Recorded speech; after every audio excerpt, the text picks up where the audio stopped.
जय हिंद दोस्तों, आपका मेरे YouTube चैनल में स्वागत है। आज मैं आपको पढ़ाऊंगा, जैसे आप हेडिंग देख सकते हो, इम्पोर्टेंट फॉर्मूलाज एंड कॉन्सेप्ट्स। जितने भी अर्थमेटिक में कॉन्सेप्ट या फॉर्मूला है इंपॉर्टेंट मैथमेटिक में, आज सारे कराऊंगा मैं आपको। जितने भी एग्जाम है उससे पहले कर लेना, अब जितने भी इंपॉर्टेंट चीज़ें आपको याद हो जाएंगी। ठीक है, तो ये बहुत यूजफुल रहने वाली है ये वाली क्लास, तो इसे स्किप मत करना। ठीक है, तो पहले जैसे चैप्टर बाई चैप्टर कराता रहूंगा। जैसे पहले नंबर सिस्टम है, फिर एचसीएफ, एलसीएम, ऐसे सभी जितने भी इंपॉर्टेंट फॉर्मूले सारे कराऊंगा। ठीक है, तो करते हैं, पहले स्टार्ट करते हैं नंबर सिस्टम से। Number system, number system. ठीक, इसमें जितने भी इंपॉर्टेंट कॉन्सेप्ट होंगे सारे कराता हूँ। ठीक, तो पहले नंबर सिस्टम में आपने देखा होगा नंबर कितने टाइप के होते हैं, तो जितने भी इंपॉर्टेंट नंबर होंगे वो मैं कराऊंगा। जैसे कि आपने देखा होगा प्राइम नंबर, प्राइम नंबर से रिलेटेड बहुत क्वेश्चन आते हैं। प्राइम नंबर, और इसे हिंदी में बोलते हैं अभाज्य संख्या।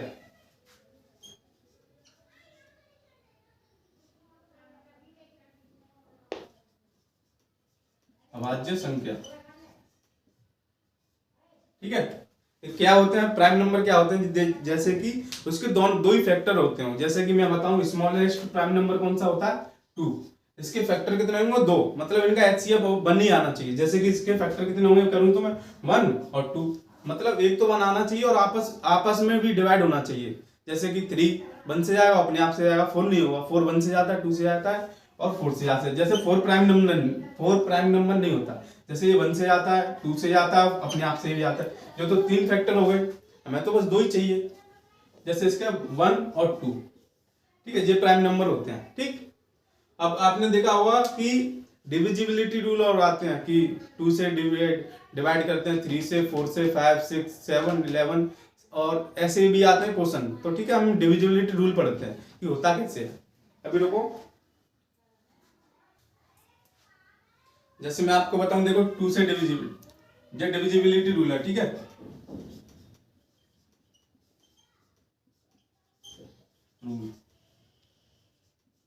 ठीक, डिविजिबिलिटी रूल आपने देखा होगा कि 2 से डिवाइड करें, 3 से, 4 से, 5 6 ऐसी करते हैं। ठीक है, जैसे अगर मैं 2 से कोई संख्या है और उसे 2 से भाग दूं तो उसके क्या करना चाहिए, डिविजिबिलिटी रूल ऑफ 1 2। 2 का डिविजिबिलिटी रूल क्या कहता है कि जो, जैसे कि कोई वैल्यू ले लो, 1 4 8 ले लिया, तो उसकी जो यूनिट डिजिट है, ये वाली यूनिट डिजिट, ये 2 से भाज्य होनी चाहिए, मतलब 2 से डिवाइड होनी चाहिए। तो ये डिविजिबिलिटी रूल कहता है, ये कहता है संख्या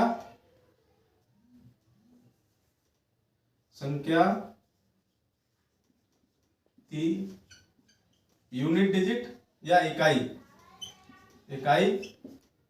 2 से डिवाइड होनी चाहिए या भाज्य होनी चाहिए, ठीक है, होनी चाहिए। मतलब जो लास्ट वाली संख्या है ना, किसी भी संख्या, कुछ भी नंबर ले लो, तो लास्ट वाले हमेशा 2 से भागे जाना चाहिए, जब भी वो पूरी संख्या विभाजित होगी 2 से। ठीक है, ऐसे मैं 3 से दूंगा, तो 3 का देखो बहुत इजी है। इसमें क्या करना है, जैसे कोई नंबर ले लूंगा 2 7 3, ये नंबर ले लिया मैंने। ठीक है, तो ये नंबर में क्या है कि इसमें लिख लेते हैं सम ऑफ डिजिट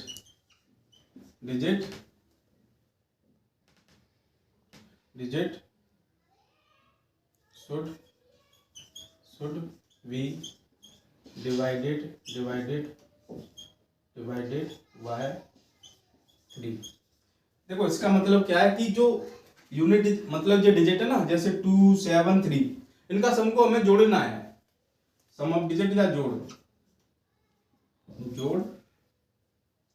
इकाई संख्या का जोड़, इकाई संख्या का जोड़ भाग्य होना चाहिए। जैसे कि मैं बताऊं 2, देखो 2 7 3, मतलब 2 7 3 है, इनको सबको ऐड करके डिवाइड होना चाहिए 3 से। जैसे मैं बताऊं 2 + 7 + 3 कितना होगा, 12 ही तो आएगा, 12 ही तो आएगा। अब देखो जो मैंने सारी जितने भी इसकी मतलब संख्या आती 2 7 3 सबको ऐड कर लिया मैंने, और 12 आ रहा है ना, आ रहा है कि नहीं। तो जब 12 है 3 से डिवाइड होगा कि नहीं, मतलब कि ये 273 भी 3 से डिवाइड होना चाहिए, होगा।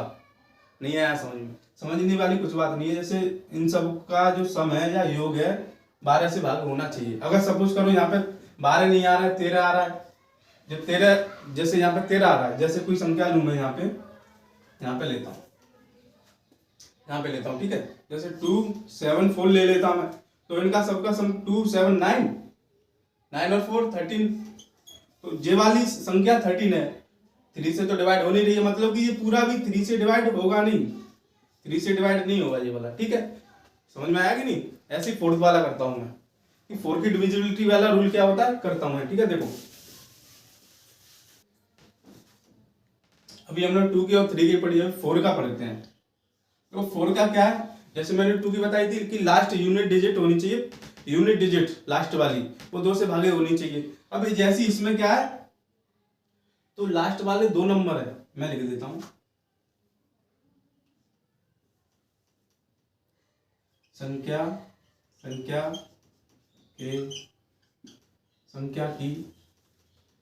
की 2 या 2 डिजिट 4 से 4 या 4 से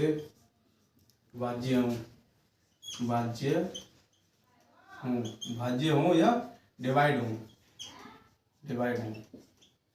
ठीक है, डिवाइड हो। जैसे कि मैं बताऊं, कोई नंबर ले लो अपने हिसाब से, मैं ले लेता हूं। अब मुझे देखना 128 है, ये 4 से डिवाइड होता है या नहीं होता है। तो मैंने अभी बताया कि संख्या की 2 या 2 डिजिट 4 से भाज्य होनी चाहिए, लास्ट वाली संख्या की 2 डिजिट भाज्य, संख्या की सॉरी लास्ट या अंतिम, ठीक है। अंतिम क्या है इसकी, एक तो 2 डिजिट है ना, 8 और 2 दोनों है ना, तो डिजिट आ गई कि नहीं 4 की। अब हमें 28 के टेबल, मतलब 28 4 के टेबल में आता है कि नहीं, 4 से भाई भाज्य हो जाएगा, मतलब 4 7 कितना होता है, 28 होता है कि ये भाज्य है, तो मतलब कि ये डिविजिबल है। 128 4 के मतलब 4 से क्या हो सकती है, डिवाइड हो सकती है, ठीक है। अब पढ़ेंगे हम 5 का। तो 5 का देखो मैं बताऊं कैसे, जैसे मैंने 2 3 4 का पढ़ा है, अब जैसे अभी देखते हैं 5 का। अगर आपको ये वाली वीडियो थोड़ी सी भी हेल्पफुल लग रही हो तो मेरे चैनल को सब्सक्राइब से कर सकते हैं, मैथ्स विद बॉबी, और लाइक भी कर सकते हैं, ठीक है। तो देखो मैं 5 का बताऊं, डिविजिबिलिटी ऑफ 5 का बहुत सिंपल है। लास्ट मतलब यूनिट्स डिजिट, लास्ट कह सकते हैं या यूनिट डिजिट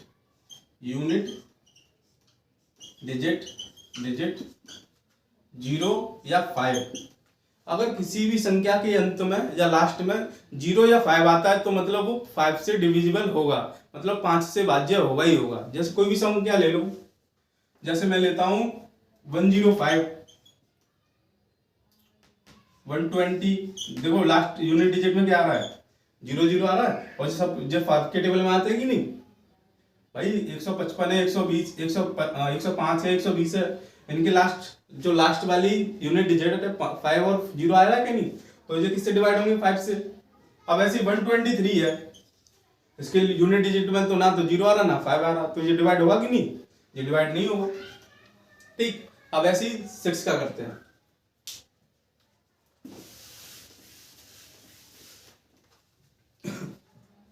तो 6 का क्या है, 6 में हमें फैक्टर मतलब इसके फैक्टर करने पड़ेंगे। 6 का जैसे आप कर सकते हो 2 into 3 लिख सकता हूं मैं 6 को, ऐसे 2 into 3, इसका बहुत इजी है। जैसे मैंने आपको 2 का डिविजिबिलिटी रूल क्या बताया था कि लास्ट यूनिट डिजिट 2 से भाज्य होनी चाहिए, और 3 का क्या बताया था कि जितनी भी संख्या मतलब उनकी यूनिट डिजिट, मतलब यूनिट डिजिट नहीं, जितनी भी डिजिट है नंबर की उनका सम या योग करके, जो बाद में देखना 3 से जा रहा कि नहीं जा रहा। जैसे कि मैं बताऊं कितना 36 है, ठीक। अब देखो लास्ट यूनिट डिजिट मतलब 6 का यह है कि दोनों ही कंडीशन सेटिस्फाई होनी चाहिए, 2 से भी भाज्य हो संख्या और 3 से भी होनी चाहिए, ठीक है। जब भी 6 के डिवाइड, अब जैसे 2 से जा रही है 3 से नहीं जा रही, जैसे कि मैं 40 ले लूं, पहले इसको बता दूं, ठीक है। तो लास्ट 2 से भाज्य करूंगा तो यूनिट डिजिट 6 से जा रही है ना। अब मैं सम देखूंगा 3 से ऑफ चेक करूंगा तो कितना आएगा 9। 9 भी 3 के टेबल में आ रहा है, मतलब ये भाज्य है। अब सपोज करो जैसे कि मैं 40 ले लूं, अब ये 40, अब मुझे 6 से देखना है ये जा रहा कि नहीं। अभी तो जो कोई बड़ा नंबर लेना पड़ेगा, मैं जस्ट समझा रहा हूँ, ठीक है। जैसे ये 2 से तो जा रहा है, लेकिन इसका योगफल है दोनों संख्या, दोनों इकाइयों का, तो कितना आ रहा 5 है। तो 3 से तो जा नहीं रही, ये 2 से जा रही है, 3 से जा नहीं रही, मतलब 14 6 के टेबल में नहीं आता है, ठीक। अब सबसे इंपॉर्टेंट 7 का शायद बहुत से बच्चे कंफ्यूज होते होंगे कि 7 का कैसे करते हैं,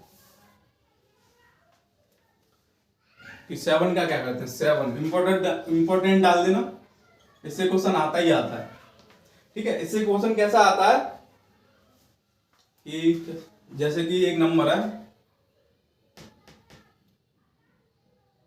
5922, ठीक है। इसमें क्या करते हैं, 3 के पेयर बनाते हैं।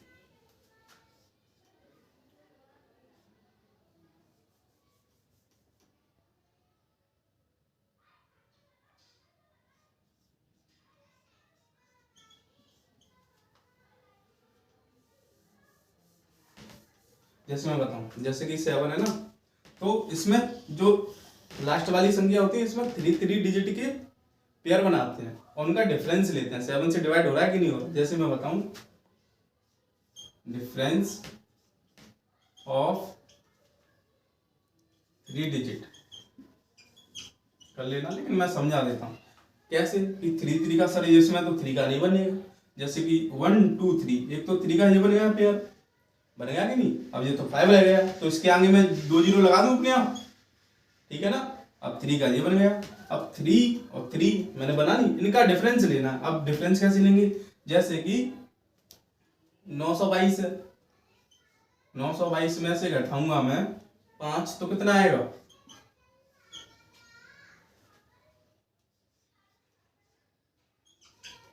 ठीक है। अब मैंने डिफरेंस लिया, मतलब जैसे 922 -5, तो मेरा 917 आ रहा था। डिफरेंस लेना है। अभी से देखो कि जे 7 के 7 मतलब 7 से जाएगा कि नहीं, ठीक है। तो देखो 7 से जाएगा 1 2, कितनी बार जाएगा 1 3 1 1 3 3 पर, मतलब जा रहा है। 7 का सबसे, बच्चों को क्या लगता है 7 का सबसे हार्ड होता है, लेकिन ऐसा नहीं है। कॉन्सेप्ट क्या है कि कोई भी नंबर दे दी उसके 3 पेयर बना लो लास्ट से और उनका डिफरेंस ले लो। जा रहा है तो ठीक है, नहीं जा रहा तो नहीं की बात, ठीक है। अब करते हैं 8 का। तो मैं इस वीडियो में ज्यादा नहीं समझाऊं क्योंकि इस वाली वीडियो में मुझे पूरी अरिथमेटिक कंप्लीट करनी पड़ेगी, ठीक है। तो आप समझ लेना। अब 8 का बता देता हूं। अब 8 का देखो क्या है, last 3 digit should be divided, ठीक है। मतलब कि कोई भी नंबर ले लो, जैसे कि 5 5 5 5 5, जैसे कि क्या लो 3 2 8 ले लिया मैंने, ठीक है। और ले लिया यहाँ पे 9 ले लिया, ठीक है। तो इसमें क्या करना पड़े, मैंने बताया last 3 digit should be divided by 8, मतलब 8 से लास्ट 3 डिजिट आनी डिवाइड होनी चाहिए। तो 1 2 3 देखो जी जा रही है कि नहीं जा रही है। 8 का ये होता है। अभी 9 का आप देखते हैं।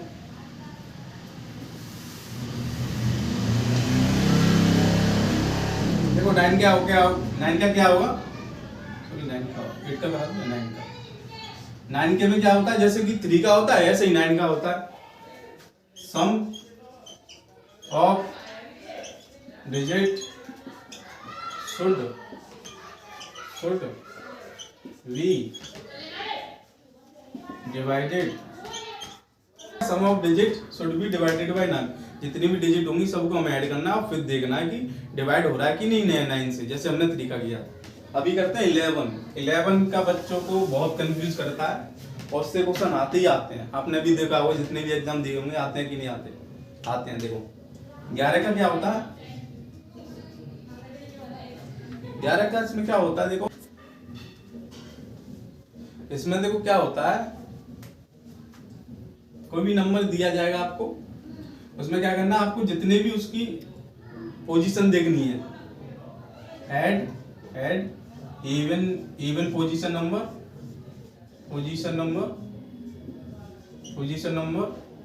है ये, ठीक है। Add even position number, add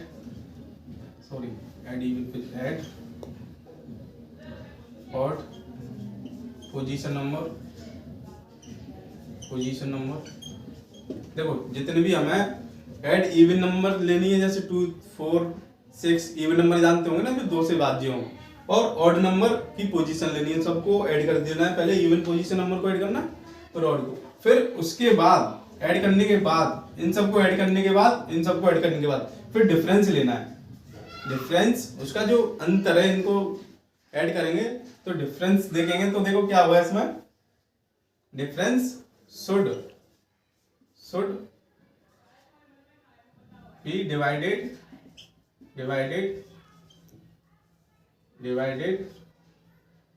bye, यहां लिख देता हूं 0 से या 11 से। उसका जो डिफरेंस आता है 0 या 11 से भाज्य होना चाहिए। जैसे देखो समझ में नहीं आया हुआ, इवन ऑड पोजीशन क्या होती है, जैसे कोई नंबर ले लिया 1 3 4 5, तो 1 2 3, तो जे वाली ये तो ऑड पोजीशन होगी, और 2 और 4 जे इवन होगी। हमको पहले ऑड को प्लस कर लेना है डिजिट को, फिर इवन को कर लेना, फिर दोनों में डिफरेंस देखना है। अगर वो डिफरेंस 0 या 11 के भाज्य होता तो वो ठीक है, डिवाइड हो जाएगी, वरना कोई बात नहीं है, ठीक है। तो देखो डिविजिबिलिटी है उसमें शायद इतना ही मेरे हिसाब से बहुत है, ठीक है, इतना ही बहुत है, इतना ही इंपॉर्टेंट है। और नेक्स्ट और कराता हूँ। देखो सबसे एक और इसमें एक नंबर सिस्टम में एक और चीज इंपॉर्टेंट है। देखो क्या कहते हैं, आपने देखा होगा रिमाइंडर या शेषफल निकालने के लिए आ जाता है। जैसे देखो इसे बोलते हैं फॉर्मेट थ्योरम।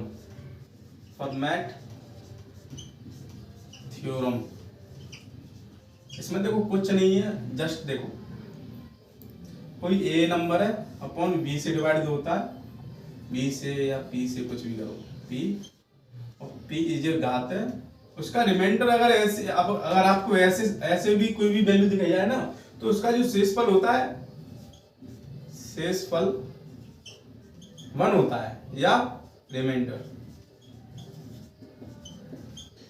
1 होता है। अब बोलोगे सर ये तो समझ में नहीं आया। एक और कंडीशन है इसमें, ए और बी को प्राइम होने चाहिए, को प्राइम नंबर। अब बोलोगे सर को प्राइम नंबर नहीं पता, मतलब कि जैसे 1 और 2 है, या 3 और 7 है, इनके बीच में जो एचसीएफ है बनाना चाहिए, मतलब ठीक है। जैसे एक एग्जांपल दे देता हूं मैं, एग्जांपल क्या है, 50 है, और ये क्या है 16, 50 की पावर 16 और 17, सही है ना।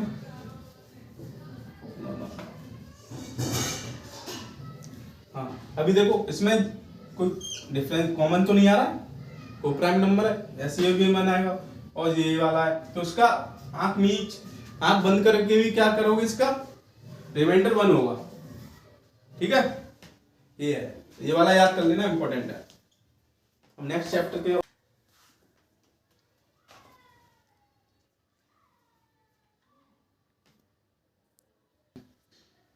जैसे देखो अब मैं पढ़ाऊंगा एचसीएफ और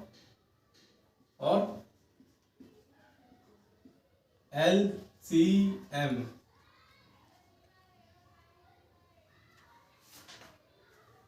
जैसे देखो ये पता है हाईएस्ट कॉमन फैक्टर होता है, ये लीस्ट कॉमन फैक्टर होता है। हिंदी में देखते हैं क्या कहते हैं इसे, हिंदी में क्या बोलते हैं,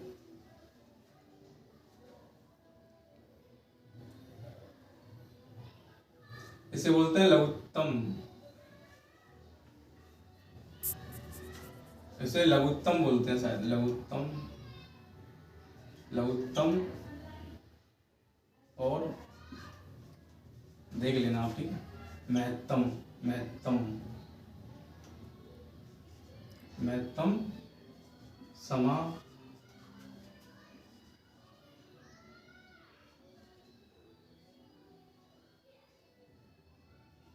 ये बोलते हैं शायद समान पर, ठीक है। एलसीएम एचसीएफ से आप याद कर लो, ठीक है। इसमें इंपॉर्टेंट फॉर्मूले लिखते हैं। चलो पहला वाला क्या करता है, देखो पहला क्या है, एचसीएफ गुणा एलसीएम हमेशा जो संख्या है उसके प्रोडक्ट के बराबर होता है। कोई संख्या मैंने मान ली x और y, x और y, ठीक है। एचसीएफ गुणा LCM equal to product of two number, यहां लिख देता हूं मैं, प्रोडक्ट ऑफ टू नंबर, ठीक है। दो संख्याओं का गुणा एलसीएम। और सेकंड वाला क्या कहता है, अगर किसी ने पूछ लिया आपसे एलसीएम क्या होता है, तो कुछ नहीं करना, जे एचसीएफ होता है और एक्स वाई, ठीक है। जो होता है एचसीएफ है और ये क्या है, एक्स वाई, गुणाएं ये सबका, ठीक है। ये इंपॉर्टेंट फॉर्मूले हैं। तो एचसीएफ देखो, एचसीएफ को मैं एच से भी डिनोट कर सकता हूँ, ऐसे भी लिख सकता हूँ, एच एक्स वाई, ठीक है। बात एक ही है। नेक्स्ट और कराते हैं। अब देखो जैसे भी परसेंटेज का और पढ़ते हैं, ठीक है। Percentage,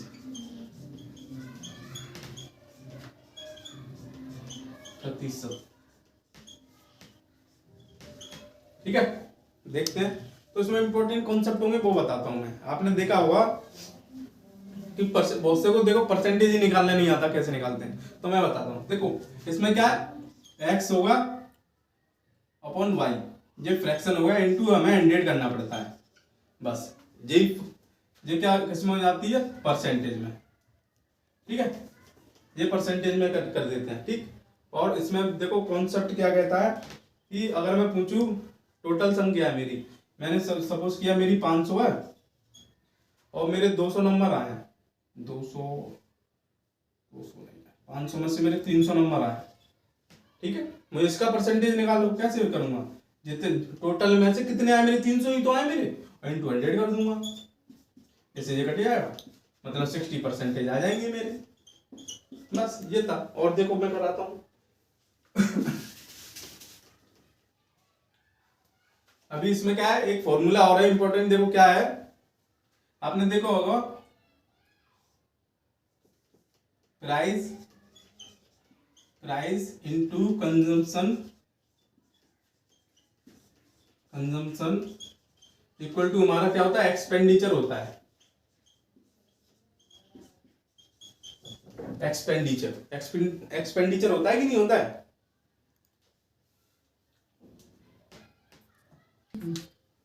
price into consumption equal to expenditure होता है। मैन और हिंदी में देखो क्या कहते हैं, इसे कहते हैं कीमत, इसे बोलते हैं उपभोग या, ठीक है। इसके बराबर होता है व्यय, खर्चे को व्यय बोलते हैं, ठीक। मैंने आपको बताया था अपनी जो मेरी सीरीज है परसेंटेज की, अगर आपने नहीं देखी हो वो देख सकते हो मेरे यूट्यूब चैनल में, ठीक है। मैंने परसेंटेज की और मैंने रेशियो की भी करा दी, और जितने भी यूपी पुलिस कांस्टेबल से रिलेटेड प्रैक्टिस सेट है वो भी करवा दी है, ठीक है। आप कर सकते हो। तो देखो इसमें मैंने क्या कराया था, अगर मेरा एक्सपेंडिचर है समान है, मुझे 100 रुपये मिलते हैं और 100 रुपये का ही मैं कुछ ना कुछ लाता ही रहता हूँ, ठीक है। तो उसमें क्या है, अगर मेरा समान है, सेम है या समान है, तो मैं क्या करूंगा, इसमें देखो जो प्राइस है मेरा इनवर्सली प्रोपोर्शनल टू कंजम्पशन हो जाएगा, कंजम्पशन, ठीक है। इतना ही होता है, ठीक। अभी ये वाला समझ में आया आपको, ठीक है। तो देखो नेक्स्ट क्या करते हैं, इसमें एक और है, एक फॉर्मूला और है। आपने देखा होगा इनकम टैक्स से रिलेटेड क्वेश्चन आ जाते हैं, तो उसमें कैसे नेट इनकम कैसे निकालते हैं। तो नेट इनकम का देखो फॉर्मूला क्या है, ये वाला है, नेट इनकम इक्वल टू कितना होता है, इनकम माइनस इनकम टैक्स, ठीक है। Net income equal to income minus income tax. देखो अगर मैं आप कोई व्यक्ति अपनी नेट इनकम बताता है, तो टोटल इनकम उसकी है टैक्स टैक्स माइनस करके तो बताता है, ये है net income equal to income minus income tax. ठीक, नेक्स्ट कॉन्सेप्ट और देखते हैं। तो आपने देखा होगा सक्सेसिव परसेंटेज भी कुछ ऐसा होता है, उससे भी रिलेटेड कॉन्सेप्ट बताता हूँ।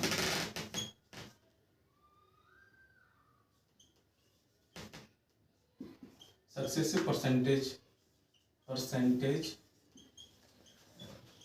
चेंज।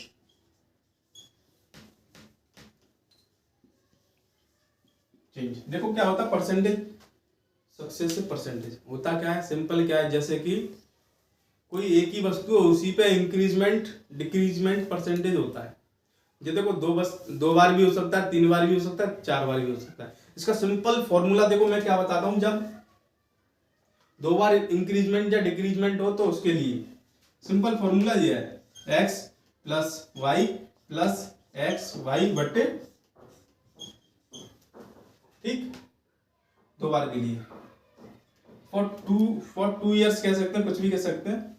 और 3 साल के लिए दे दिया हो तो जैसे 3 साल के लिए फॉर सक्सेसिव मतलब 3 वैल्यू हो, जैसे कि अगर मैं बोलूं पहली कोई वस्तु है 3 पर 30% इंक्रीज होती है, फिर इंक्रीज होती है, और ऐसे भी कह सकता हूँ 10% इंक्रीज हुई एक साल में, दूसरी साल में 10% होगी तो 10 ऐसे कर सकते हैं। और 3 साल की होगी, उसका इजी फॉर्मूला ये है, ये लिख देता हूं मैं, फॉर 2 ईयर्स।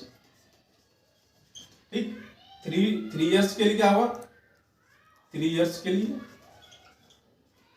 नोट कर लेना, ठीक है, इंपॉर्टेंट है, x प्लस वाई, इसे मैं डाल दे, 2 साल के लिए या 3 साल के लिए बता, इसमें देखेंगे, देखो x plus Y plus z plus x Y plus z x plus y z upon 100, ठीक, और प्लस एक्स वाई जेड बटे 10,000 10,000 ये होता है। ठीक, अब ये बोलोगे सर एक्स वाई जेड क्या है, x Y z percentage increase और डिक्रीज, वो बोलेगा क्वेश्चन में कि 10 साल मतलब किसी कोई गांव है उसकी एक साल में 10% होती है, तीसरी साल में 20%, और सेकंड साल में तो मतलब 30 या कुछ भी बढ़ती है, या पहली में 20, दूसरी में 10, तीसरी में 15, तो ये एक्स वाई की वैल्यू। ठीक है, नेक्स्ट करा दी, अभी करते हैं, देखो रेशियो एंड प्रोपोर्शनल के, ratio and proportional, ratio and proportional इसे बोलते हैं समानुपात, सॉरी अनुपात एवं समानुपात। ठीक है, इसमें जितने सारे कॉन्सेप्ट होंगे मैं बताता हूं। देखो आपने रेशियो कैसे बोलते हैं, रेशियो ऐसे तो होता है, ये रेशियो भी सबसे मोस्ट इंपॉर्टेंट कौन सा क्वेश्चन आता है इसमें से, ऐसा आ जाएगा, देखो 2:3 दे देगा वो, और ये बोल देगा 4:5, इन दोनों में से कौन सा वाला बड़ा है। तो देखो मोस्टली बच्चों को नहीं आता ये, अब मैं बोलूं इन दोनों में से कौन सा वाला बड़ा है, नहीं पता होगा, तो देखो उसमें कैसे करते हैं, 2/3 ऐसे तो लिख लेते हैं ना फ्रैक्शन में, इक्वल टू 4/5 लिख लेते हैं। ठीक, उसमें कुछ नहीं करना, हमें क्रॉस मल्टीप्लाई करना है। देखो इसका इसमें करूंगा तो 10 ही तो आएगा, इसका इसमें करूंगा तो 12 आएगा, तो कौन सा वाला बड़ा है, जी वाला तो बड़ा है, मतलब ये वाला बड़ा, क्रॉस मल्टीप्लाई करके। ठीक, कोई बात नहीं है।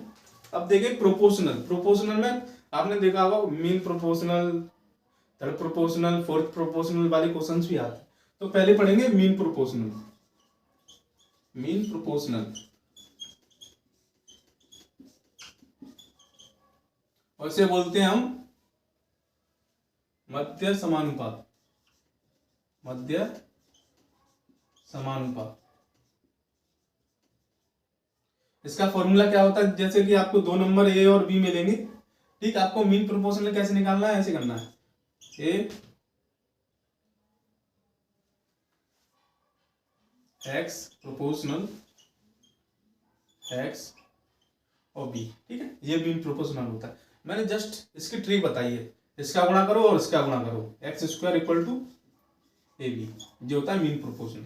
मीन प्रोपोर्शनल इसे ऐसे भी कर सकते हैं, ये मीन प्रोपोर्शनल होगा। ठीक है, अभी करते हैं थर्ड प्रोपोर्शनल। ठीक है ना,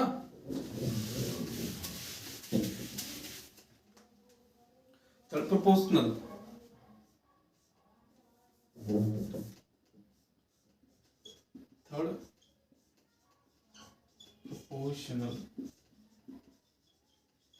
देखो इससे क्या है, इस वाले टॉपिक से एक ना एक या दो नंबर के क्वेश्चन आ ही जाते हैं, हर एक एग्जाम में आता है, आपने देखा होगा। थर्ड प्रोपोर्शनल इसका क्या होता है, जैसे कि ए और बी है, ए और बी दे रखा है इसमें। ठीक है, देखो इसका क्या है,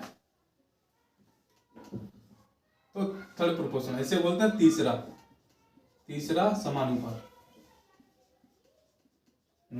पातिक समानुपातिक। इसमें क्या आपको दो नंबर दे दिए जाएंगे, जैसे ए और बी। थर्ड प्रोपोर्शनल निकालना है इसका, तो थर्ड प्रोपोर्शनल कैसे निकालेगा, ए रेशियो बी, इसका ये प्रोपोर्शनल का साइन है बी, और ये हमारा जो एक्स है इसमें ये थर्ड प्रोपोर्शनल है। ये कैसे निकाल, कुछ भी नहीं करना, मैंने जैसे बताया इसका प्रोडक्ट और इसका प्रोडक्ट बराबर होता है b square equal to a x, x की वैल्यू निकालनी है b square upon a equal to x, जा रहे हैं। ठीक, अब फोर्थ प्रोपोर्शनल और बताता हूं मैं। तो फोर्थ प्रोपोर्शनल के लिए फोर्थ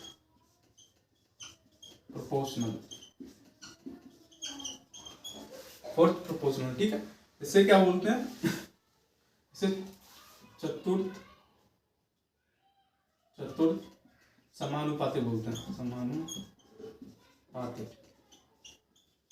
ये बहुत इंपॉर्टेंट है, इंपॉर्टेंट पॉइंट डाल दो। इसमें क्या तीन वैल्यू दी जाएंगी आपको, जैसे ए बी सी।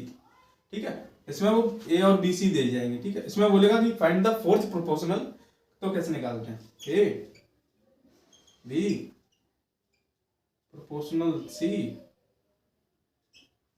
और एक्स। ठीक है, तो कैसे निकालेंगे इसे, तो जैसे मैंने यहां से आपको जस्ट बताया कि इसका प्रोडक्ट और इसका प्रोडक्ट, तो बी सी ए एक्स, एक्स की वैल्यू निकालनी है बी सी बट ए, ये फोर्थ प्रोपोर्शनल। और डायरेक्ट फॉर्मूला भी कर सकते हो। ठीक है, सो अभी और देखते हैं इसमें कुछ इंपॉर्टेंट रह गया हो।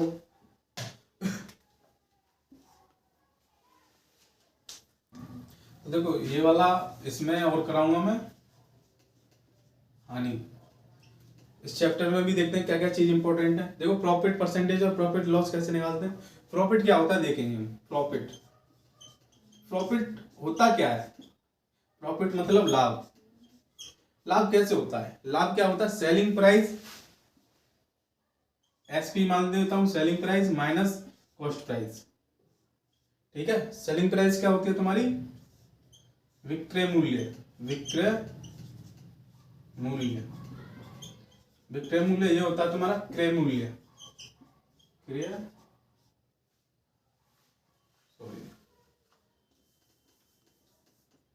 और सीपी यहां पे क्या है, लागत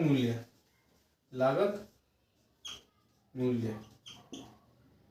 ठीक है, ये होता है profit equal to selling price minus CP तो होगा। ठीक, अभी प्रॉफिट परसेंटेज भी आता है। प्रॉफिट परसेंटेज क्या होता है, प्रॉफिट परसेंटेज मतलब कि लाभ प्रतिशत। ये देखो क्या निकालते हैं, ये लाभ हमेशा हम कॉस्ट प्राइस पे निकालते हैं, लागत मूल्य पे निकालते हैं। तो मैं क्या करूंगा, SP selling price minus CP upon CP, ये कभी भूलना मत। उसने बोला कि फाइंड द प्रॉफिट परसेंटेज, हमेशा कॉस्ट प्राइस में निकलेगा, मतलब लागत मूल्य पे निकलेगा। ये तो फ्रैक्शन में इनटू 100 ये प्रतिशत आएगा। ठीक है, अभी देखो अभी मैं क्या करूंगा, अभी लॉस वाला और कराऊंगा, जो नोट डाउन कर लेना। ठीक, अभी हम कराते हैं आपको लॉस। अभी हमने प्रॉफिट पढ़ा, अभी लॉस और देखते हैं लॉस क्या होता है। देखो लॉस कब होता है, लॉस या हानि। लॉस जब भी होता है जब भी हम कॉस्ट प्राइस में से माइनस सेलिंग प्राइस करते हैं, सीपी माइनस सेलिंग प्राइस। ठीक है, ये पता है आपको कॉस्ट प्राइस क्या होता है, लागत मूल्य, और ये हो गया विक्रय मूल्य, मूल्य, ठीक है। Cell cost price, selling price. अभी लॉस परसेंटेज देखते हैं। लॉस परसेंटेज क्या होता है? देखो जितने भी मैं इंपॉर्टेंट करा रहा हूं ये ऐसा सभी क्या बेसिक है, और जो फॉर्मूले नहीं याद होंगे जब तक आप क्वेश्चन नहीं कर सकते हो। हानि प्रतिशत, तो उसमें क्या है, जैसे सीपी, ये लॉस हो गया मेरा, CP minus SP upon CP. हमेशा देखो कॉस्ट प्राइस लिख रहा हूं मैं नीचे, कॉस्ट प्राइस में सेल, देखो सेलिंग प्राइस जब भी लिखना है जब क्वेश्चन बोले कि मुझे लाभ या हानि बताइए सेलिंग प्राइस पे, ठीक है। और अगर नहीं बोलता है तो हम कॉस्ट प्राइस में निकाल लेंगे, जो हो गया लॉस, ठीक है। अभी मैं और कुछ कर रहा था, प्रॉफिट हो गया, लॉस हो गया। अभी क्या रह गया हमारा मार्कअप। आपने देखा होगा मार्कअप परसेंटेज क्या होता है, मतलब मार्कअप निकालते कैसे हैं। मार्कअप, तो मार्कअप आपने देखा होगा कि कोई मैं पेंट या कुछ भी लाता हूं उस पर प्राइस ज्यादा ही रखी होती है, जैसे 500 लिखी रहती है, लेकिन 500 या 600 में लेता नहीं, उसे हम 300 या 400 में लेते हैं। तो जो मेरी लेवल प्राइस है वो कैसे आई, इसमें क्या होता है, मार्कअप क्या होता है, MRP मार्केट प्राइस और selling price, sorry selling price नहीं, कॉस्ट प्राइस, जो होता है मार्कअप। मार्कअप परसेंटेज क्या होता है, मार्कअप परसेंटेज होता है मार्कअप प्रतिशत या परसेंटेज। तो अब परसेंटेज की बात करूं तो टोट अपॉन में क्या आएगा, अपॉन में सीपी आएगा, एमआरपी या एमपी एक ही बात है, ठीक है, जो परसेंटेज आ गया, ठीक है। और इसमें और मैं कराता हूं,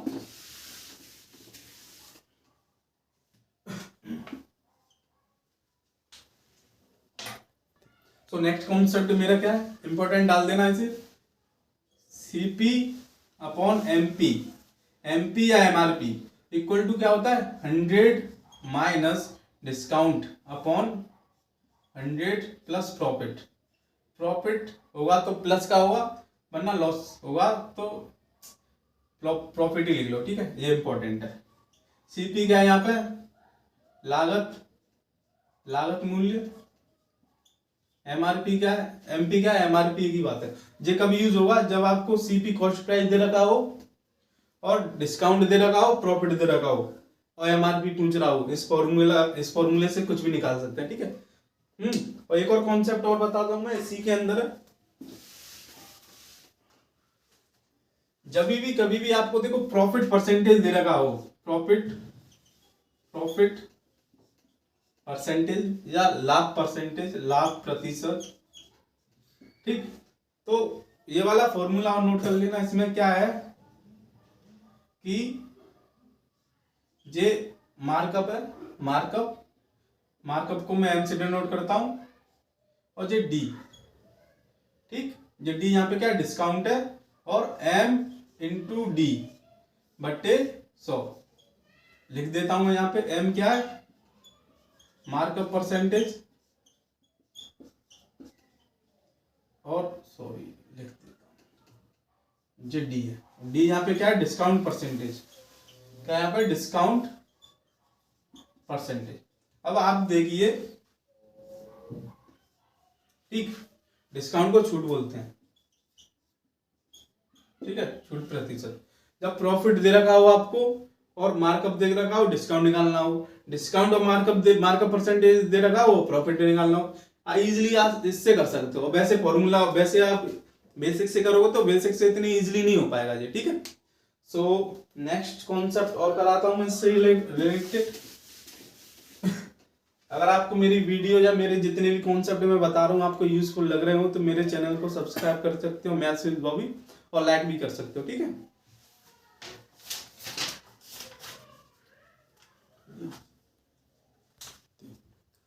अभी मैंने जितने प्रॉफिट वाले करा दिए, अब देखेंगे डिस्काउंट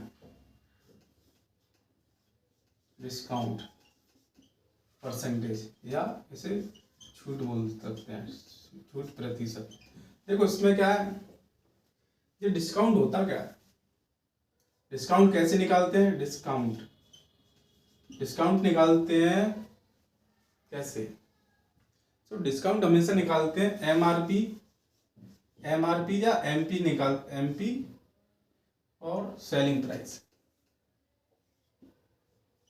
और ये डिस्काउंट हमेशा होता है एमआरपी पे होता है। जितने भी हमने क्वेश्चन किए थे किस पे हो रहे थे, सीपी पे। डिस्काउंट हमेशा एमआरपी पे निकलेगा। एमआरपी मार्क प्राइस जो होता है सेलिंग प्राइस, विक्रय मूल्य, विक्रय मूल्य। ठीक। अब डिस्काउंट परसेंटेज कैसे निकल, सॉरी डिस्काउंट, सिंपल डिस्काउंट पूछा हो तो ऐसे निकालेंगे, एमआरपी माइनस सेलिंग प्राइस। ठीक। और डिस्काउंट परसेंटेज पूछा हो तो डिस्काउंट प्रतिशत, एमआरपी, एमआरपी या एमपी कुछ भी कह सकते हैं, ठीक है, अपॉन एमआरपी इंटू 100। अब जब देखो इंटू 100 आ गया तो समझ जाइए प्रतिशत में या परसेंटेज में, ये वाला। ठीक। और सबसे इजी मेथड बताऊं मैं आपको, ये तो फॉर्मूले तो इंपॉर्टेंट नहीं है इसमें। अगर मैं आपको बताऊं सक्सेसिव मेथड, जब आपको दो डिस्काउंट दे दिए, समझो कि एक ही वस्तु है, मैंने उस पर आपको एक तो 20% डिस्काउंट दे दिया और फिर मैंने आपको 30% दे दिया, टोटल कितना हो रहा है, 50% हो रहा है। लेकिन जब भी आपको ऐसे परसेंटेज दे रखे हो और डिस्काउंट पूछा हो तो ये वाला फॉर्मूला यूज करना है, x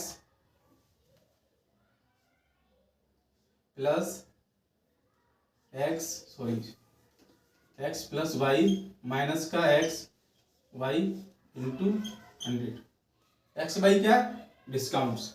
जब आपको दो डिस्काउंट दे रखे हो, डिस्काउंट प्रतिशत, x परसेंटेज और y परसेंटेज, ठीक है, ये वाला लगाना है। ठीक है, ये प्रतिशत में। ठीक। अगर आप बोलोगे सर अगर 3 दिए रखे हो तो क्या करना है, तो 3 के लिए भी एक और फॉर्मूला है मेरे पास। 3 दिए रखे हो तो उसके लिए फॉर्मूला ये रहेगा आपका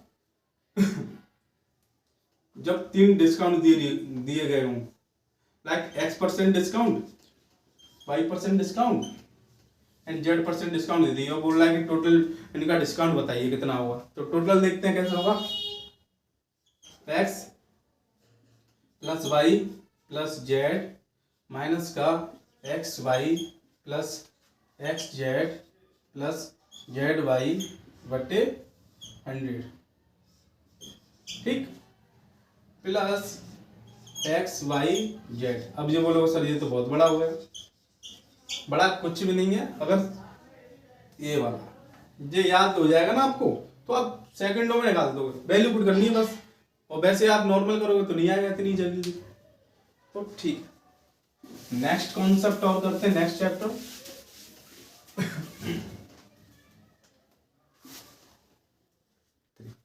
तो देखो एक डिस्काउंट का आपने एक और इंपॉर्टेंट चीज देखी होगी, जैसे बोलते हैं ना कि बाय 4 गेट 1 फ्री, और बोलेगा फाइंड डिस्काउंट परसेंटेज। ये क्वेश्चन आता हुआ, मतलब एक के खरीदने पर, मतलब 4 खरीदने पर, 4 खरीदने पर एक फ्री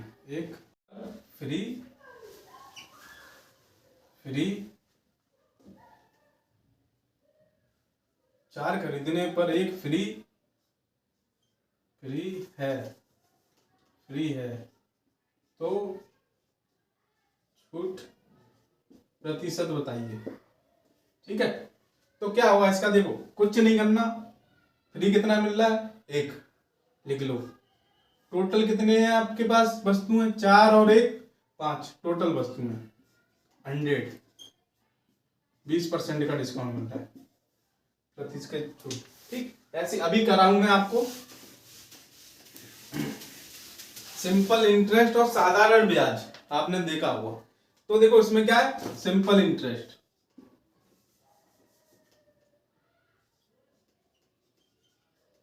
सिंपल इंटरेस्ट और साधारण ब्याज। ठीक है, इसका फॉर्मूला बहुतों को याद नहीं होता, क्या होता है देखो, सबसे पहले फॉर्मूला याद होना चाहिए हमें। सिंपल इंटरेस्ट का क्या होता है, R T into S I upon principal into 100। ठीक है, तो ये तो फॉर्मूला हो गया हमें। अब ये पुट कैसे करना है, जब भी आपको क्वेश्चन आए तो उसमें जे आर क्या है यहाँ पे, रेट परसेंटेज, मतलब कि दर प्रतिशत, ये रेट परसेंटेज है, दर प्रतिशत। ठीक, अब बोलेगे टी क्या है यहाँ पे, टी है यहाँ पे टाइम या समय। ठीक है, वो बोलेगा कि हमने कोई प्रिंसिपल दिया 2 साल के लिए, 3 साल के लिए, ऐसे। पी क्या है यहाँ पे, प्रिंसिपल, यस, मूल्यधन, मूल्यधन जो हम देते हैं किसी को ब्याज में। ठीक है, और यहाँ पे एच क्या है, एस आई, ये सिंपल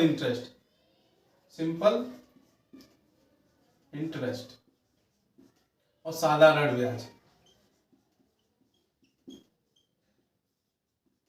ठीक है, कुछ नहीं करना है, अगर बोला प्रिंसिपल पे दे रहा हूं, रेट दे रखी है, टाइम दे रखी है, ऐसा ही निकलना है, ऐसे ही निकल जाएगा। ठीक, इसमें और कुछ नहीं। अभी देखते हैं कंपाउंड, और बताता हूं मैं कंपाउंड इंटरेस्ट का फॉर्मूला। तो कंपाउंड इंटरेस्ट के लिए मैं आपको बहुत इजी ट्रिक बताऊंगा। आपको करना क्या पड़ेगा, देखो, कंपाउंड इंटरेस्ट, ठीक, इसे बोलते हैं चक्र,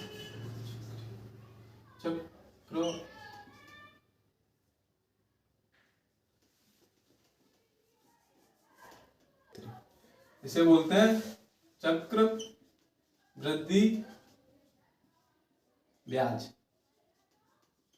ये क्या होता है, मतलब कि ब्याज पे ब्याज। 1 साल तक तो देखो साधारण ब्याज और चक्रवृद्धि ब्याज समान होती है 1 साल के लिए। दूसरी साल में क्या होती है, ब्याज पे ब्याज लगना स्टार्ट होती है। इसका फॉर्मूला क्या होता है, अमाउंट ए है यहाँ पे, amount principal upon 1 plus R upon 100 upon T. यहाँ पे टी क्या है, नंबर ऑफ साइकिल है, नंबर ऑफ साइकिल या टाइम की बोल सकते हैं, टाइम की साइकिल्स, या टाइम नहीं है ये। ठीक है, टाइम है लेकिन नंबर ऑफ साइकिल है। अगर बोल देगा वो 6 महीने की है तो 6 महीने की 2 साइकिल तो 2 आ जाएगा यहाँ पे। ठीक है, ऐसे है।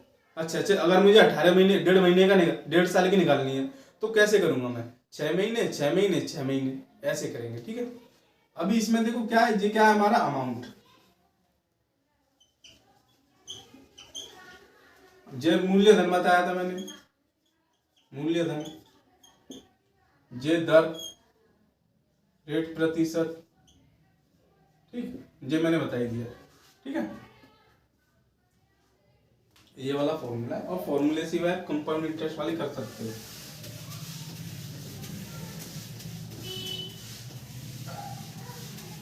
और देखो तुम सबसे, इससे आप सक्सेसिव से भी कर सकते हो। सक्सेसिव से मैं बताता हूँ कैसे।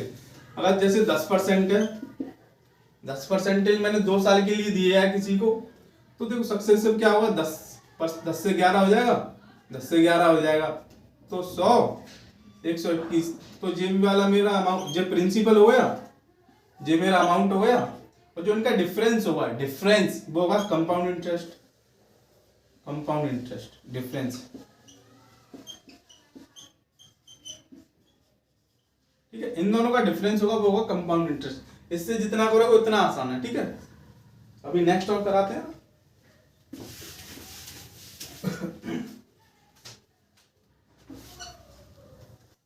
सो अब हम नेक्स्ट पढ़ेंगे, ये होगा वर्क एंड टाइम से रिलेटेड। तो देखो, वर्क एंड टाइम, इसमें जो इंपॉर्टेंट कॉन्सेप्ट होंगे वो मैं बताऊंगा, और फॉर्मूले होंगे वो भी बताऊंगा। ठीक है, एग्जाम में इससे क्वेश्चन आते ही आते हैं, 1-2 क्वेश्चन आते हैं इससे, कार्य और समय। जैसे हम देख सकते हैं, चैप्टर के नाम से ही पता चल रहा है हमें क्या है ये। तो सबसे पहले इसका फॉर्मूला पता होना चाहिए हमें। एफिशिएंसी क्या होती है, एफिशिएंसी क्या होती है, वर्क अपॉन टाइम, समय। हिंदी में लिख देता हूं मैं, इसे क्षमता बोलते हैं, क्षमता, कार्य करने की शक्ति, और इसे बोलते हैं कार्य। वो कितने समय में किया जा रहा है, ये होता है समय। ठीक है, अभी देखो एफिशिएंसी इनवर्सली प्रोपोर्शनल टाइम होता है, डायरेक्टली प्रोपोर्शनल टू वर्क होता है। ठीक है, अभी जैसे मैं एक एग्जांपल कराऊं आपको, जैसे कि ए है, कोई 20 दिन में काम करता है, और बी है वो 30 दिन में काम करता है। कोई काम दे, मैंने जस्ट एज्यूम कर लिया, तो ए और बी, अब मैं पूछ रहा हूं आपसे ए प्लस बी उस काम को कितने दिन में करेंगे कंप्लीट। तो देखो ए और बी, इसका हमेशा एलसीएम लेना है, एलसीएम लेना है।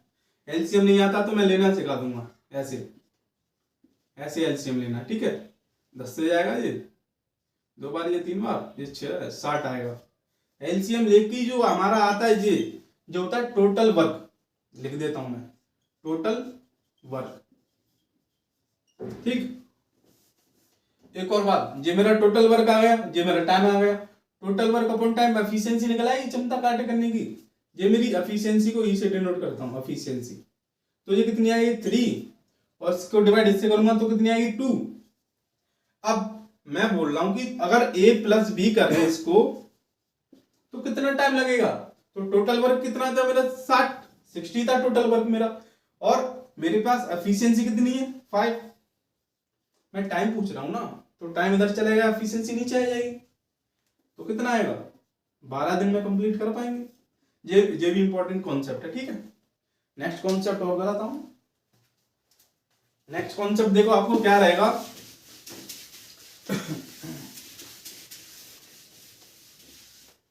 देखो नेक्स्ट कॉन्सेप्ट क्या है, आपको जस्ट फॉर्मूला याद करना है इसमें।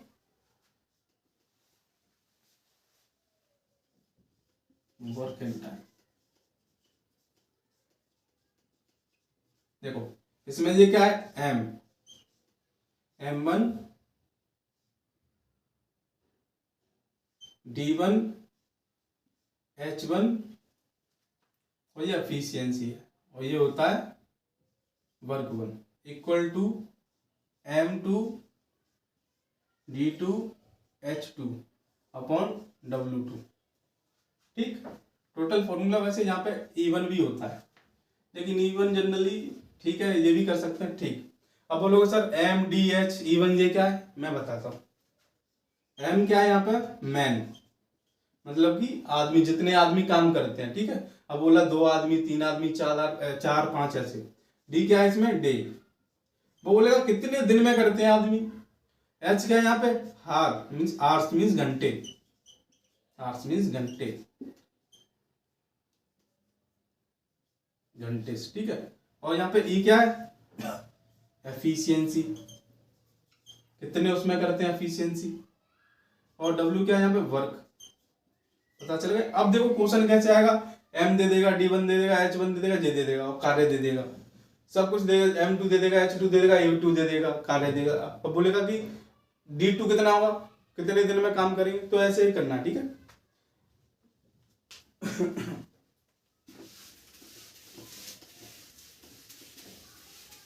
नेक्स्ट कॉन्सेप्ट और देखते हैं। जो अभी नेक्स्ट नेक्स्ट कॉन्सेप्ट कराऊंगा मैं, जो होगा टाइम स्पीड एंड डिस्टेंस का। इससे भी क्वेश्चन क्या भर भर के आते हैं, हर एक एग्जाम में देख लेना। तो क्या होगा आपका next concept, time speed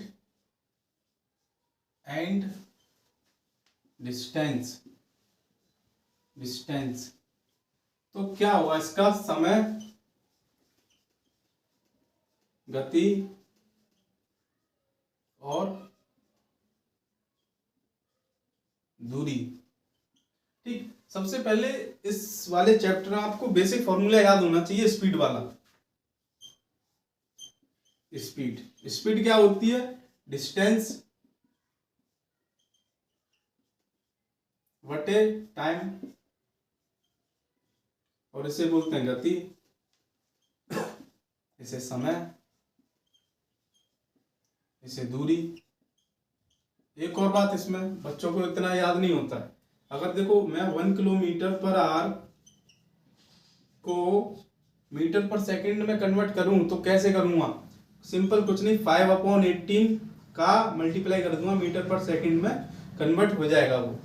important है, याद कर लेना, आ जाता है। अगर मुझे मीटर 1 मीटर पर सेकंड में करना है, 1 मीटर पर सेकंड में वेलोसिटी या गति दे रखी है, और मुझे किलोमीटर में करना है, तो क्या करूंगा, 18/5 किलोमीटर किलोमीटर पर आवर, इसका इंटू कर दूंगा बस। इंपॉर्टेंट है, ठीक है। अभी देखो इससे और मैं कराता हूं,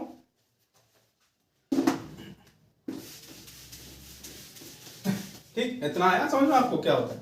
अभी इसी में एक कॉन्सेप्ट और है, आपने देखा होगा कि दो पर्सन है या दो रेलगाड़ियां कुछ भी है, ऐसे आपस में क्रॉस करती हैं, इसकी वेलोसिटी कुछ अलग है, इसकी वेलोसिटी कुछ है, ये इतने टाइम में करती है, इतने टाइम में, तो इसके लिए क्या फॉर्मूला है,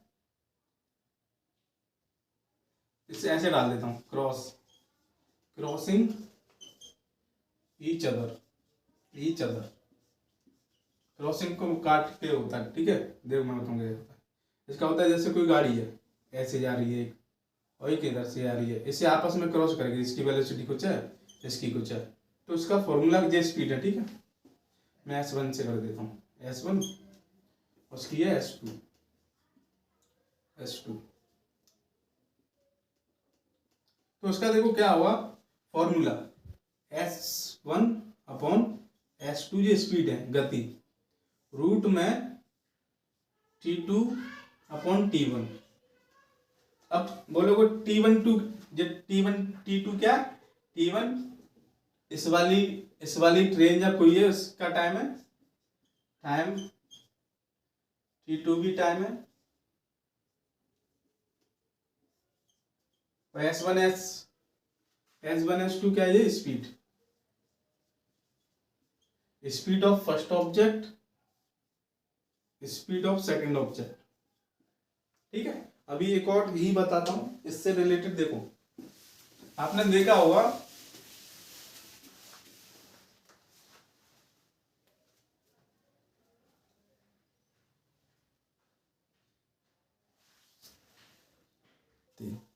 आपने रिलेटिव वेलोसिटी से भी और पढ़ा होगा कि क्वेश्चन आते हैं, रिलेटिव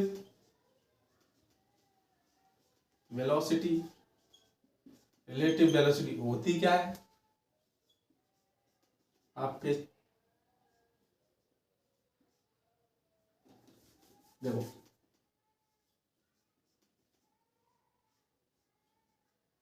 अपेक्षिक वेग, ठीक।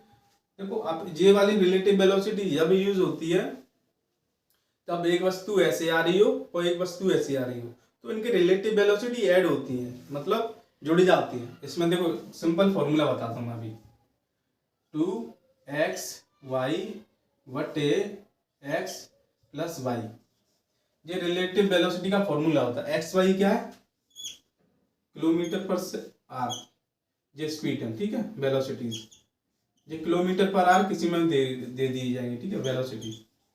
वेलोसिटी या वेग,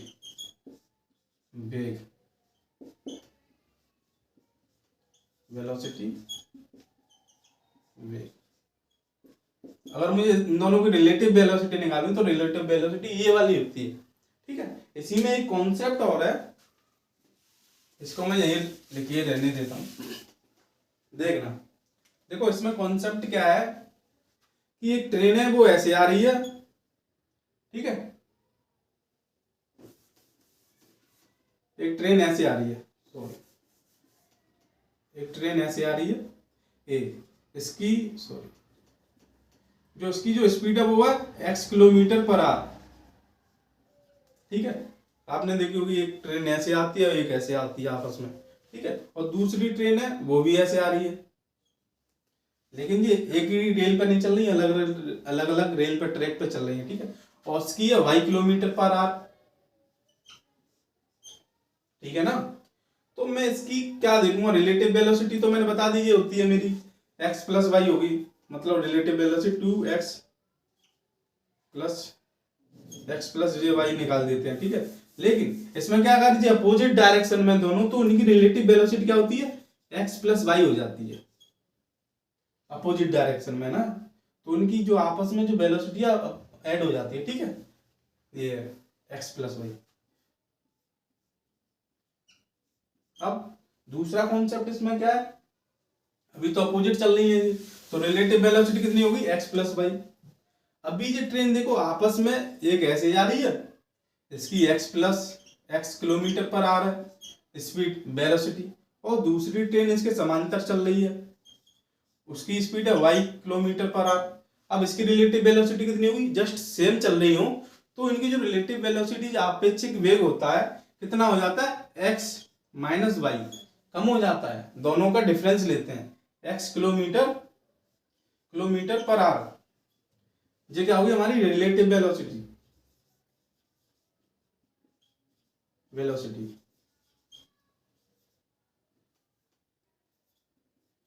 ठीक है, आपेक्षिक वेग बोलते हैं। नेक्स्ट कॉन्सेप्ट और कराता हूं। देखो आपने मैंने अभी जस्ट कराया था कि दो ट्रेन आपस में अपोजिट जा रही है, देखो एक ऐसे जा रही है एक ऐसे जा रही है, तो उनका जो रिलेटिव वेलोसिटी होगी वो क्या होगी, ऐड होती है, अपोजिट ट्रेन चलती है ना। अगर अब ऐसे समांतर चल रही है तो वेलोसिटी क्या होती है, मतलब रिलेटिव वेलोसिटी घटा देते हैं। लेकिन अगर वो बोलता है डिस्टेंस, जैसे एक देखो ट्रेन लिख देता हूं मैं, ट्रेन क्या है, एक ऐसे चल रही है समझना, और एक ऐसे चल रही थी। अब मैंने बोल दी कि ये आपस में क्रॉस कर गई, आपस को आगे जाके क्या करती है, ये ऐसे चल रही थी और एक इसको ऐसे चल रही है। इसकी जो लेंथ थी L1 थी, इसकी L2 थी। तो टोटल मतलब कि अगर मैं बोलूं ये वाली ट्रेन है, ये पहली वाली ट्रेन, इसे 1 ट्रेन बोल देता हूँ, 2 ट्रेन बोल, तो जो टोटल ट्रेन सेकंड है कितना डिस्टेंस कवर कर लिया इसने, L1 प्लस L2 ही तो होगी। तो अपनी ट्रेन का देखो यहां से जब जाएगी ये, इस ट्रेन की लेंथ कवर कर ली इसने, और उसे जैसे ही क्रॉस करेगी तो अपनी जो ट्रेन की लेंथ थी वो भी कर लिया। तो जो लेंथ कितनी हो जाएगी, L प्लस L2, मतलब कि टोटल दूरी। नहीं आया होगा समझ में आपको, कोई बात नहीं है। जैसे एक और बार बताता हूं कि जैसे दो मार्कर है, देखो ये ट्रेन समझ लो, तो ट्रेन है आपस में चल रही थी, तो ये वाली ट्रेन है रेड वाली है, इसने देखो ये मार्कर है, ये वाली डिस्टेंस कवर कर ली और अपनी भी कवर कर ली। तो जो रेड वाला मार्कर है या ट्रेन है, L प्लस मतलब दोनों की डिस्टेंस कवर कर ली ना, तो L+1 L2 हो जाएगा ना, ये वाला टोटल दूरी। ये ठीक है, देखो अभी तो आपस में चल रही है ये समांतर, अपोजिट में चले ऐसे तो भी जो लेंथ होगी L1 और L2, तो भी लेंथ कितनी होगी इसकी, L+2 होगी, L+L2। जो दूरी होती है ना, दोनों लेंथों की जितनी लंबाई होती है, अगर दूसरी ट्रेन क्रॉस कर रही है, दोनों आपस में क्रॉस कर गई, तो उनकी जो लेंथ होती है, मतलब लेंथ का क्या करते हैं हम, सम कर देते हैं, जोड़ कर देते हैं। ठीक है, ये टोटल दूरी चली जाती है। और देखो एक और कॉन्सेप्ट क्या है इसमें,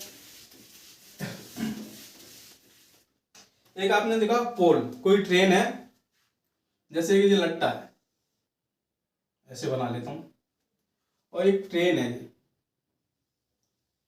ठीक है, ये ट्रेन है लेंथ L1, इसको क्रॉस कर जाती है ये L, यहाँ पे आ जाती है, तो इसने दूरी कितनी, मतलब ये लट्टा को कर देगी ये, ठीक है, क्रॉस कर देगी, तो उसने दूरी कितनी चली, अपनी लेंथ की तो चलेगी वो। अगर मैं बोलूं डिस्टेंस, तो कितनी चली वो, L1 ही तो होगी। जैसे कि ये टावर है, ठीक है, अभी ये ऐसे जाएगा ऐसे, तो उसने पूरी लेंथ ही तो L1 ही तो करी क्रॉस, बस ये है। ठीक है, कॉन्सेप्ट ये नहीं आया, चलो कोई बात नहीं, क्वेश्चन से आएगा, मैं क्वेश्चन भी कराऊंगा इसके, अभी नहीं, जो नेक्स्ट वाली वीडियो है ये तो अभी बस जस्ट फॉर्मूले और कॉन्सेप्ट बता रहा हूं मैं इसमें। ठीक है, एक और देखो कॉन्सेप्ट क्या है, इन्वेस्टमेंट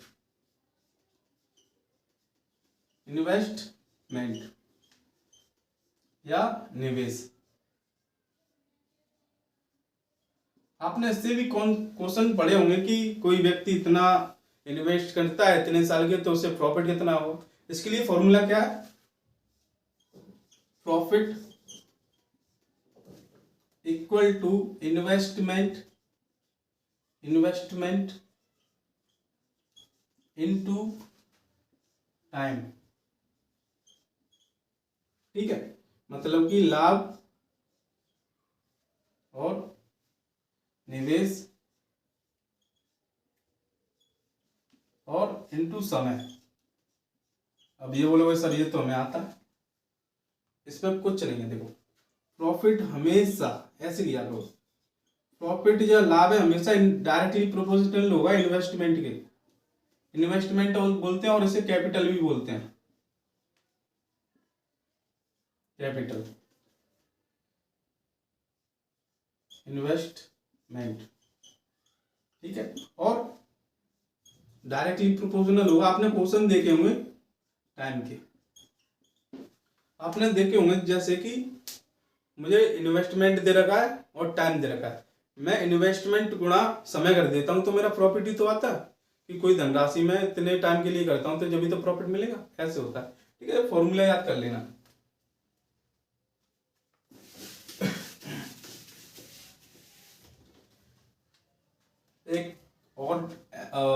एक और है कॉन्सेप्ट फॉर्मूला, एवरेज या औसत। ये भी आपने देखा होगा कि इससे भी रिलेटेड क्वेश्चन आते ही हैं। देखो इसमें क्या करते हैं हम, सम ऑफ नंबर बटे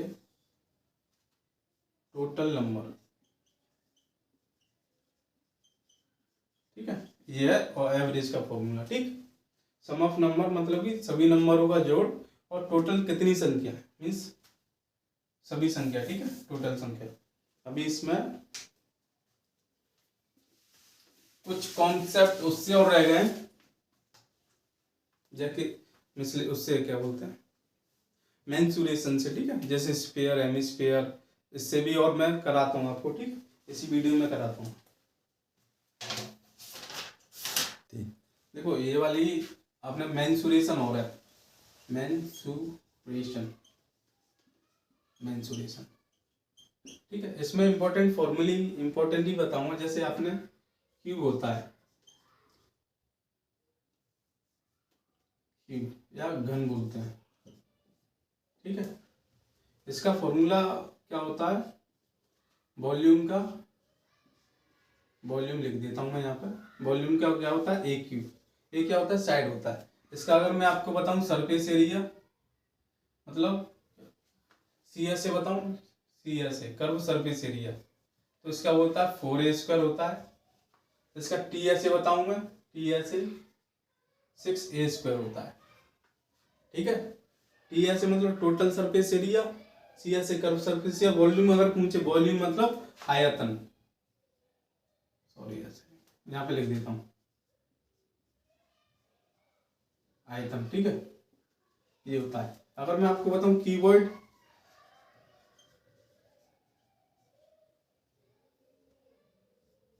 कीवर्ड का क्या होता है, वॉल्यूम मेरा लेंथ होगा गुणा length into breadth into height.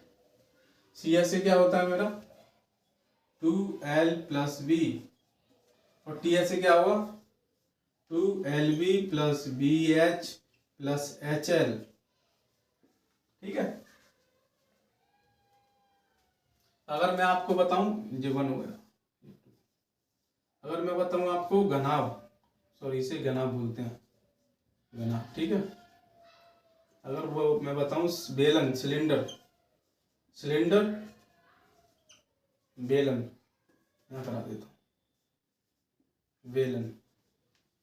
बेलन का क्या होता है, वॉल्यूम या आयतन कितना होता है इसका,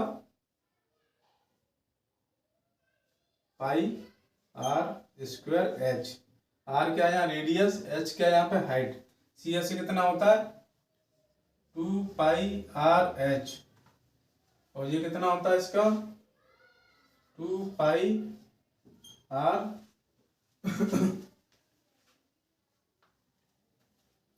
और r+h, ठीक। और फोर्थ वाला क्या होता है शंकु, मतलब कि कोण, शंकु, ठीक है। इसका क्या होता है फॉर्मूला, वॉल्यूम आयतन कितना होगा 1/3πr², नो हाँ πr²h, और सी एस कितना होता है इसका πrl, l क्या यहाँ पे स्लैंट हाइट, h है हाइट है यहाँ पे, इसका कितना होगा πrh एल ना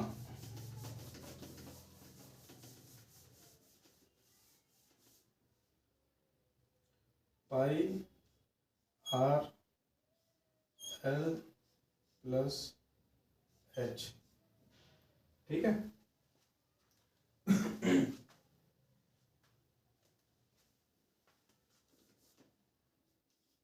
और क्या कहेगा, सिलेंडर सिलेंडर कौन होगा। अभी देखते हैं यहाँ पे स्फीयर।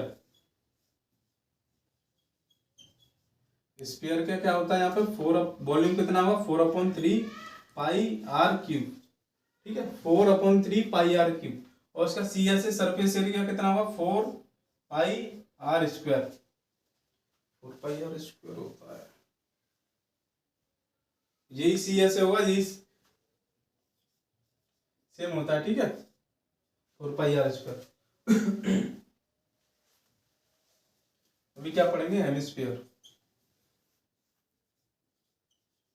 हेमिस्फीयर। हेमिस्फीयर क्या होता है, आधा होता है, मतलब ये हो जाएगा इसका 2/3 पाई आर क्यूब, इसका हो जाएगा 2 pi R square, 2 pi R square, इसका हो जाएगा 3 पाई आर स्क्वायर, ठीक है।